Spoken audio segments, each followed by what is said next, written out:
どうも、作曲家のトイドラです。今回はね、ブラックアダーコードっていうコードについて話していこうと思います。このコードは非常に人気のコードですね。アニソンの作曲で知られる作曲家の田中秀和なんかがとても多用していたことで一気に有名になったコードなんですが、どういうコードかっていうと、こういう響きのコードです。ちょっと一風変わった特徴的な響きのコードですね。で、コードネームで表すと G オーギュメント on D フラットというコードになります。で、このコードはね、ベースラインが半音下に下がって解決するんですね。今のコードの場合は C メジャーへ解決すると。とても気持ちいいコード進行ですね。半音進行が多くて、なんかぬるっとね、気持ちよく解決した感じが出ます。はい。そんなブラックアダーコードなんですけども、ちょっとね、今回の動画ではこのブラックアダーコードについて疑ってみようと思うんですよね。何を疑うかっていうと、本当にブラックアダーコードって半音下に下がって解決することしかできないのか。この部分です。ちょっとなんか嫌な予感がしてきましたね。僕が昔アップした動画でこんな動画がありました。ドミナントセブンスのコードって実はどこにでも解決できるっていう、そういう動画ですけども、例えばね、G ドミナントセブンスっていうコードがあったとして、このコードってのはね、当然、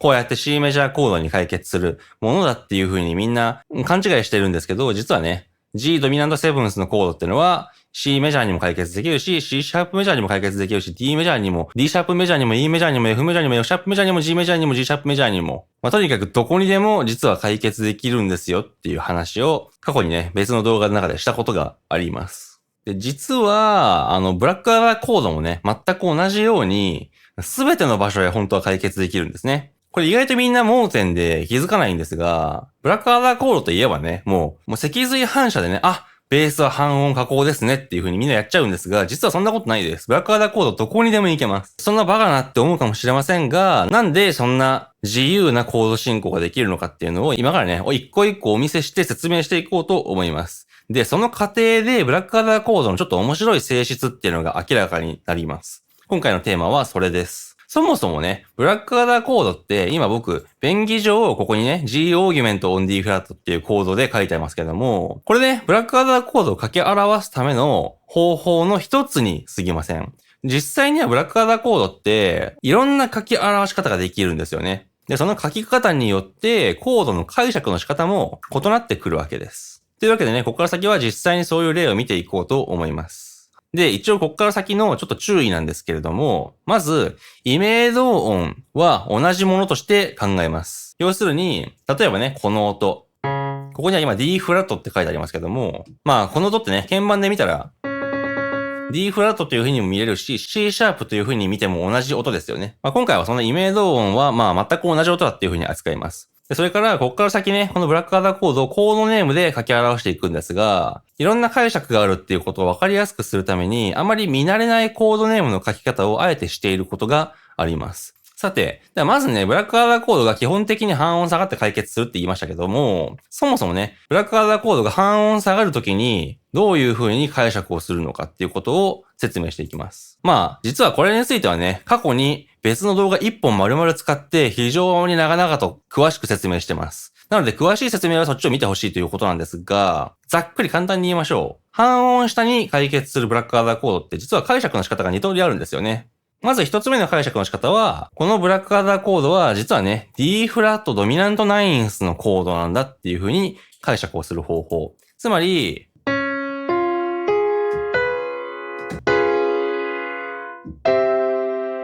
こういうコード進行の派生形としてブラックアダーコードがある。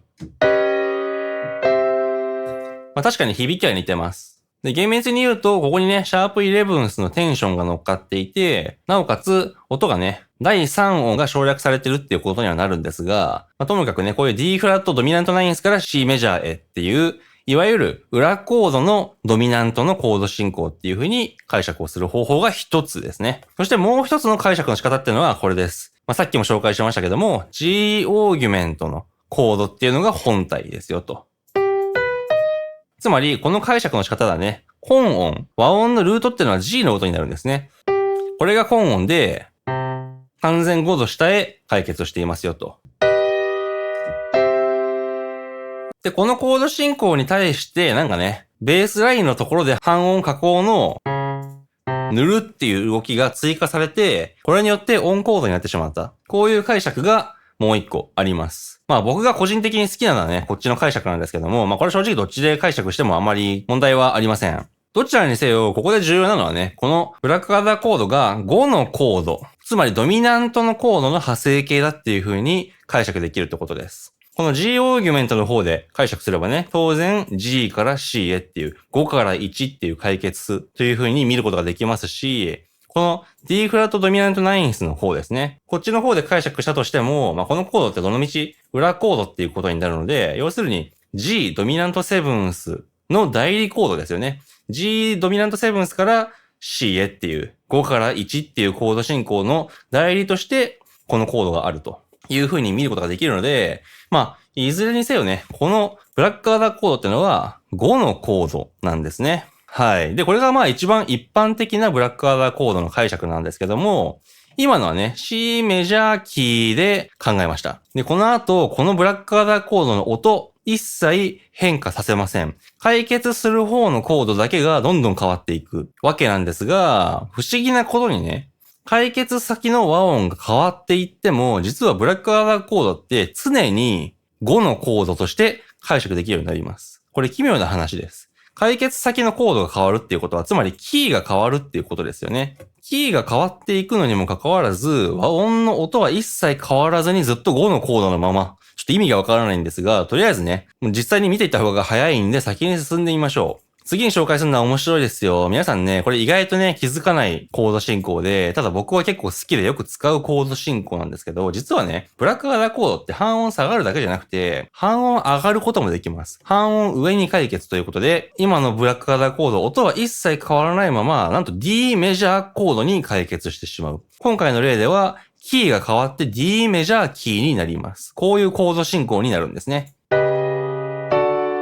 どうでしょうか？違和感そんなにないんじゃないでしょうか？まあそれもそのはずで、実は今回のブラックアダーコードはこのように書き表すことができるんですね。A、ドミナントナインス、フラット5、オン C シャープ。クラシック音楽方式で書き表すと、5の下方変異、属句、第一点階形。で、根音省略形態っていう風に書けるんですが、まあこんな風にね、すっきりと書き表すことができちゃうんですよね。別に無理やり解釈してるわけでもなく、普通に5のコードの第一点階形で、根音は省略されててありませんよっていう、そういう形のコードになるわけです。今回の場合、A ドミナントセブンスから D メジャーへっていう風に、本来だったらね、普通は解決するわけです。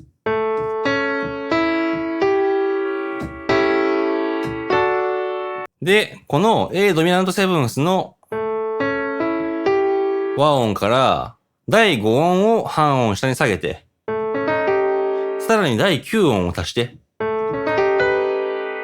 でなおかつ、ルートを省略してしまうと。はい、そうするとなんと不思議なことにブラックアダーコードになってしまいました。解決できますね。半音上にも問題なく。はい。さっき僕が言っていたことの意味が分かってもらえたでしょうか？半音下に下がっていくブラックアダーコードの例では、こういう風に書き表していたコードだったんですけども、音は一切変わらないまま、今回はこういう風に書き表すことができてしまいました。で、その結果解釈が変わってるわけですよね。このようにブラックアダーコードって、解釈の仕方がやったらたくさんあるっていう、よくわかんない性質があります。はい。ただまだまだ、こっから、その解釈ってのは増えていきますね。次、半音上に上がるどころか、じゃあ全音上に上がる、つまり半音2つ分上に上がるっていう例を見ていきましょう。そんなこと可能なのかって思うかもしれませんが、こういうコード進行になります。この例も不思議と違和感ないんじゃないでしょうかね。で、これはじゃあどうやって解釈したらこのコード進行できるのかと言いますと、今回のキーは F シャープメジャーキーっていう風に解釈するんですよね。F シャープメジャーキーの中で、このコード、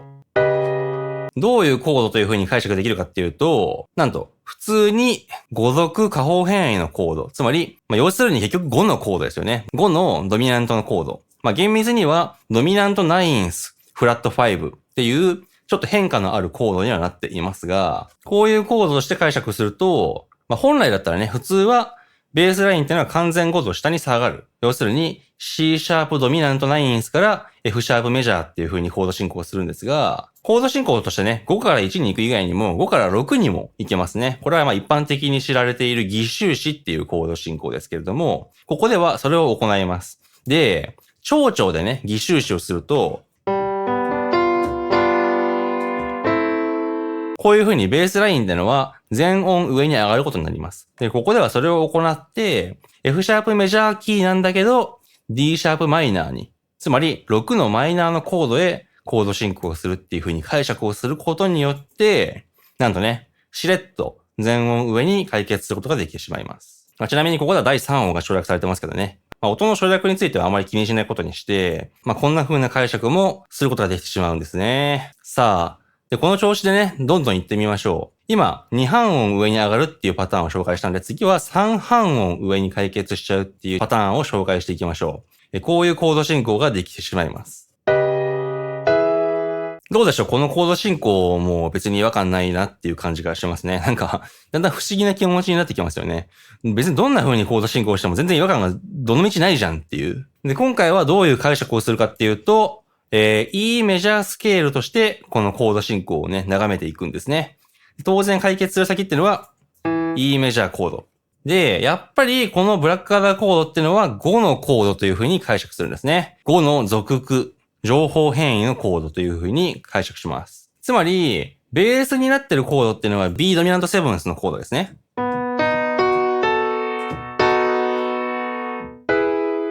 こういう風に解決するべきコードですけども、この B ドミナントセブンスのコードがまずオーギュメントしますよね。で、さらにナインスも追加されますよと。で、なおかつね、このコードがちょっと変な音コードになっているという風に解釈します。第4点解形。つまり、追加されたナインスの音がルートに来ちゃったよっていうことです。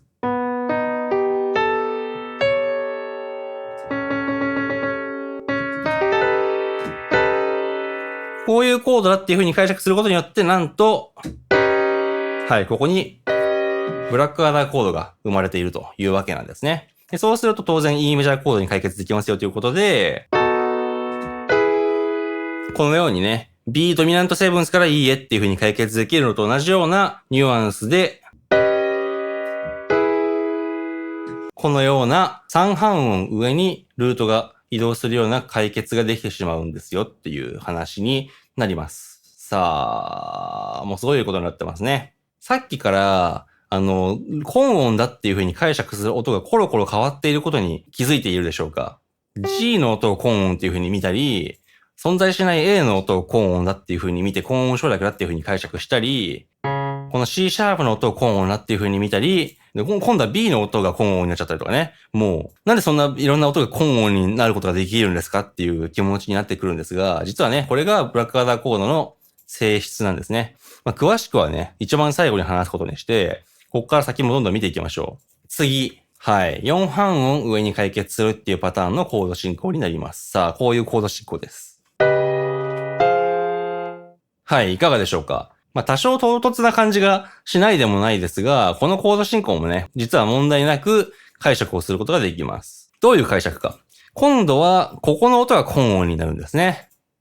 E フラットの音を根音っていう風に考えて、このコードは E フラットドミナントセブンスのコードが元になってるんだっていう風に考えます。で、キーは A フラットメジャーキーです。A フラットメジャーキーなんだけど、解決する先は F マイナー。要するにやっぱりさっきも出てきましたけども、5から6へっていう偽収支っていう風に考えます。そうすると、E フラットドミナントセブンスですね。こういう偽収支のコード進行が元になってるんですが、この E フラットドミナントセブンスのコードが、オーギュメントしますね。で、なおかつ、この第7音っていうのがルートに来てしまうっていう展開形になります。はい。そうすると、ここにブラックアダーコードが現れると。で、F マイナーに偽収支をすることができてしまいますよねっていう話になります。確かに、理論上は全く問題ないですね。はいと、こんな調子でブラックアダーコードね、どんどんいろんな場所に解決できるようになっていくんですが、ここまででね、上に解決するっていうコード進行をいっぱいやってきたんで、今度は下に下がっていくコード進行を拡張していきましょう。半音下がるコード進行というのはね、一番基本的なコード進行としてもう説明しているので、次は2半音下に下がるパターンですね。全音下に下がっちゃうっていうコード進行も当然できます。こういうコード進行です。違和感ないですね。今回はどういう風に解釈するかっていうと、ちょうど直前と同じで、この音、E フラットの音を根音だっていう風に見ます。で、やっぱり同じように E フラットドミナントセブンスから偽収支をするって考えるんですけども、今回はね、A フラットマイナーキーをベースにして考えつつ、5から3にっていうコード進行をするんですね。一般的にね、偽収支っていうと、5から6っていうコード進行のことを指すんですが、ジャズとかポップスのコード理論では、6だけじゃなくて3のコードっていうのもトニックのコードになります。ということは、5からね、3に進むこともできるわけですから、このコード進行は可能になります。つまり、こういうコード進行が元になってるわけですよね。E フラットドミナントセブンスがやっぱりオーギュメントすると。で、さらにやっぱり第7音が一番下に来て、こうなる。確かに気持ちよく解決しています。さあ、では次行ってみましょう。3半音下に下がっていくコード進行ですね。これも当然可能です。こういう響き。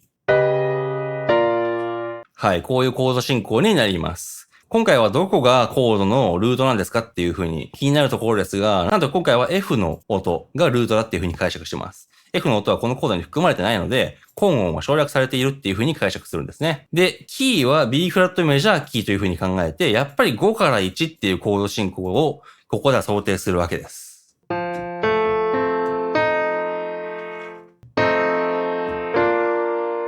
はい、こういうコード進行がベースになってるんですが、この F ドミナントセブンスから第5音がオーギュメントして、さらに第9音が追加されて、さらに、シャープ11のテンションも乗っかっちゃうと。こういう複雑なコードですね。で、ここから根音と第3音が省略されると、こういうコードになって、結果的にね、これがブラックアダーコードになっていますよと。このように違和感なく解決できてしまいました。さあ次にも行ってみましょう。4半音下がるパターンのコード進行ですね。これはこのようなコード進行になります。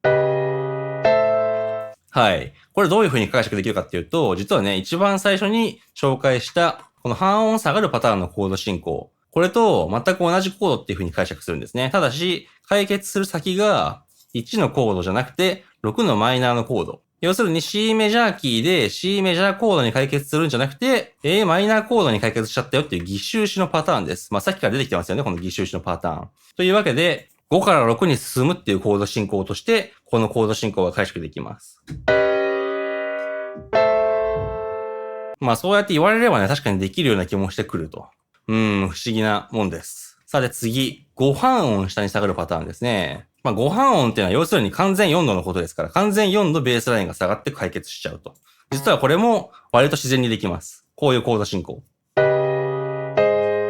はい。これはね、さっき実は出てきたコードなんですけども、E フラットオーギュメントセブンス、オン D フラットと。A フラットメジャーキーで考えるところの5度7の情報変異の第3点解形っていうコードなんですが、これね、さっき偽収支するパターンが出てきました。5から6に進むパターン。このコードですね。F マイナーに進むっていうのが出てきたんですけど、これ偽収支じゃなくて、普通に5から1へ進むっていう、より自然なパターンのコード進行をすると、こういう風に完全4度下に下がることができます。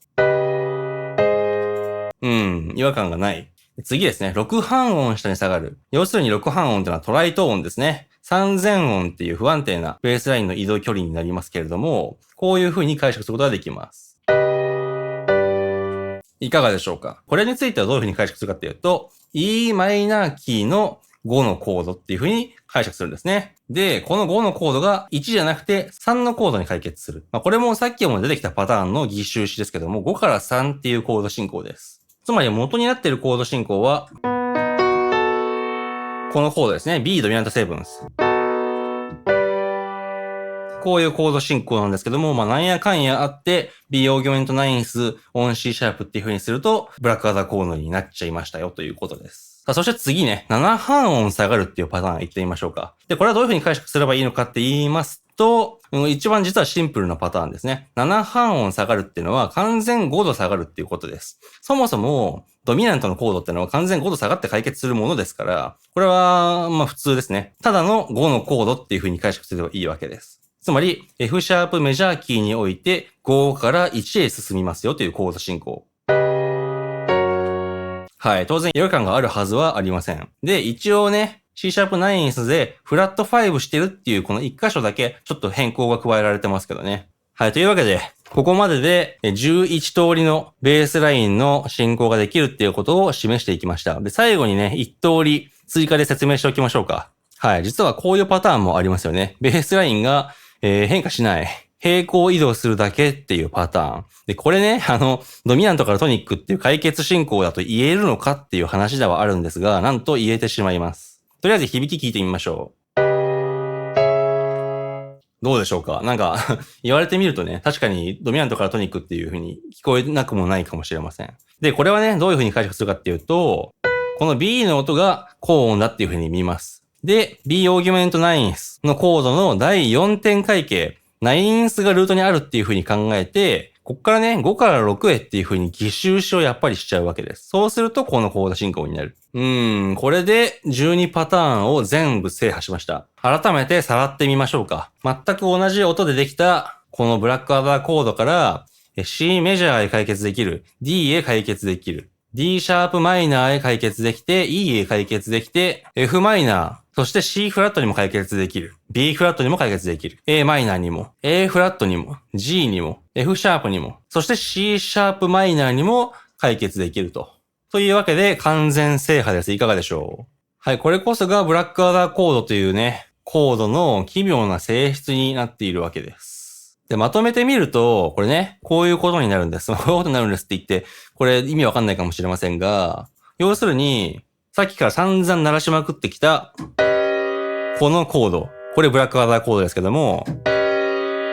このコードって実はね、楽譜上でこんなにたくさんの書き方ができます。今回出てきたのは6通りの書き方ですよね。これ全部楽譜上の見た目は違うんですが、音は同じです。異名同音で同じ音になっているわけです。これが全部同じコードですよって言われても、パッと見意味わかんないですよね。しかも、こうやってね、コードネームとしてはたくさん書き方があるにもかかわらず、どの道何かしらの方法でこのコードは全部5のコードっていう風に解釈されることになります。いろんなキーで5のコードとして解釈されるわけです。ルートの位置っていうのはそれぞれね、全然違う音がルートだっていう風に解釈されるにもかかわらず、どこのキーで考えてもこのコードは5のコードという風に解釈できる。これ、不思議ですよね。直感に反する性質です。で、これね、別に全てのコードがこういう性質を持ってるわけではありません。こういう風に解釈がやたらとたくさんあるっていうのはブラックアダーコードの独特な性質です。で、なんでブラックアダーコードではこういう風になってしまうのかっていうと、ブラックアダーコードって実はね、全音音階から持ってきたコードだという風に解釈できるんですよね。つまり、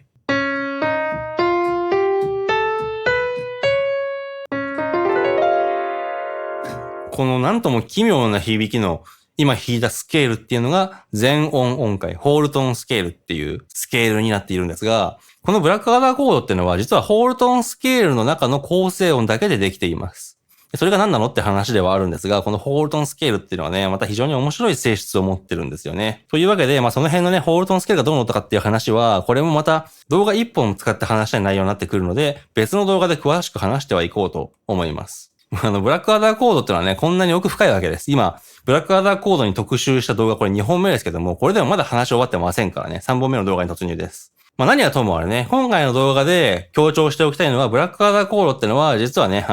すべての場所に解決できるんですよっていうことです。で、せっかくね、すべての場所に解決できるんですよっていうのを示したので、試しに、実際にこの12通りのコード進行をすべて含んだ曲っていうのをね、今から皆さんにお聞かせして、それで今回この動画っていうのは締めにさせていただこうと思います。はい。というわけでね、最後にその曲まで聴いていってください。今回の動画ありがとうございました。面白いと思っていただけたらチャンネル登録、高評価よろしくお願いします。またコメント欄で質問する方はね、ちょっとでいいので、投げ銭をいただけるとね、僕は喜んでお返事します。というわけで、ありがとうございました。最後の曲をお聴きください。